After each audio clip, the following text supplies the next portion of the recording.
اللہ تعالیٰ نے جب ساری کائنات بنائی، آسمان، زمین، چاند، سورج، ستارے، دریا اور پہاڑ، تو انہوں نے چاہا کہ ایک ایسا مخلوق پیدا کرے جو عقل والا ہو، جو اچھے برے میں فرق کر سکے اور جسے زمین پر خلیفہ یعنی پرتیندھی بنایا جائے۔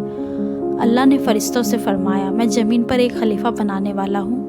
فرشتوں نے عرض کیا، کیا تو ایسے کو بنائے گا جو وہاں خون بہائے گا اور فساد کرے گا، جبکہ ہم تیری تسبیح اور تقدیس کرتے ہیں۔ اللہ نے فرمایا، میں وہ جانتا ہوں جو تم نہیں جانتے۔ سورہ البقرہ 30 میں اس کا ذکر ہے۔ اللہ نے مٹی سے آدم علیہ السلام کی شکل بنائی، اس میں اپنی روح پھونکی اور وہ زندہ انسان بن گئے۔ آدم علیہ السلام کو علم دیا گیا۔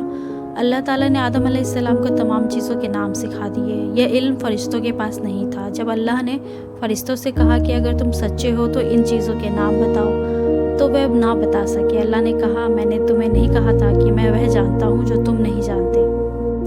اس سے یہ ثابت ہوا کہ انسان کو علم کی نعمت دی گئی ہے جو اسے دوسروں سے بہتر بناتی ہے۔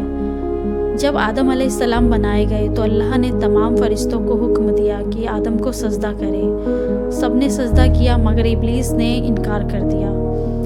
میں اس سے بہتر ہوں، تو نے مجھے آگ سے بنایا اور اسے مٹی سے۔ اس تکبر کی وجہ سے اللہ نے ابلیس کو اپنی رحمت سے نکال دیا۔ اللہ نے کہا، تو لعنت زدہ ہے اور تو کائنات تک شیطان کہلائے گا۔ اللہ نے آدم علیہ السلام اور ان کی بیوی حوا علیہ السلام کو جنت میں بسایا اور کہا، تم دونوں جنت میں آرام سے رہو، جہاں سے چاہو کھاؤ، لیکن اس پیڑ کے قریب مت جانا۔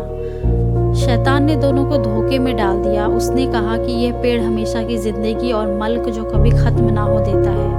آدم اور حوا نے بھول سے اس پیڑ کا پھل کھا لیا۔ اس کے بعد ان کی لباس ہٹ گئی اور انہیں اپنی غلطی کا احساس ہوا۔ دونوں نے توبہ کی اور کہا، اے ہمارے رب، ہم نے اپنے اوپر ظلم کیا، اگر تو ہمیں معاف نہ کرے گا تو ہم نقصان اٹھانے والوں میں سے رہیں گے ہمیشہ۔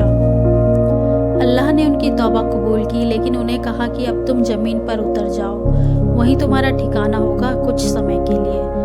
آدم علیہ السلام کو اللہ نے پہلا نبی بنایا۔ انہوں نے اپنے اولاد کو اللہ کی عبادت، نیک کام اور برائی سے بچنے کی شکشا دی۔ انہوں نے لوگوں کو یہ بتایا کہ دنیا امتحان کی جگہ ہے اور آخرت میں ہر چیز کا حساب ہوگا۔ آدم علیہ السلام نے قریب 1000 سال تک زندگی بتائی۔ جب ان کا وقت پورا ہوا تو فرشتوں نے ان کی روح قبض کی۔ ان کی اولاد نے انہیں دفن کیا۔ یہ دنیا کا پہلا جنازہ تھا۔ آدم علیہ السلام کے اس واقعے سے ہمیں سمجھنا چاہیے کہ انسان کو علم اور عقل کی وجہ سے ہی عزت ملی ہے۔ تکبر کرنے سے انسان گر جاتا ہے جیسے ابلیس گرا۔ توبہ کرنے سے اللہ گناہ معاف کر دیتا ہے۔ دنیا امتحان کی جگہ ہے اور آخرت اصلی مقام۔